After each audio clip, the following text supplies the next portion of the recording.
Okay, here's my power box. My cord is about knee height off the ground, maybe even a little higher. Before I disconnect, I will flip off all the breakers. When you pull this out, you want to pull directly and take a look. It's not really dirty. None of these connections look to be a little burnt. These are actually the two power connections on a 50 amp. I'll plug it back in and I'll get my son to turn it back on. I'll need you to turn on this 50 amp breaker right here in a minute, okay? And I'll look at my Progressive EMS and see how it does. Yes, you just push up right there.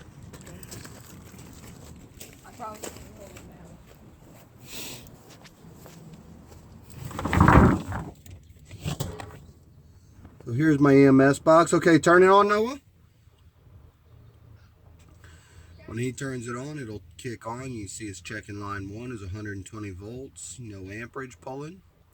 Line 2 is 120 volts, no amps. And 60 hertz, no errors.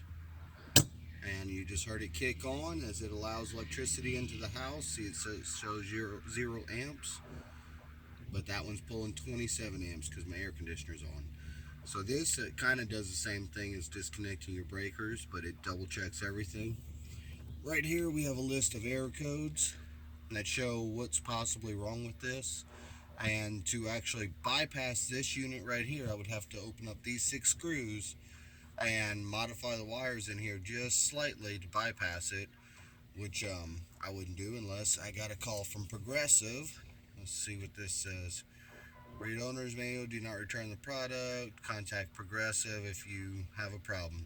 I've actually called Progressive and talked to them when I installed it. They were very helpful and easy to get along with.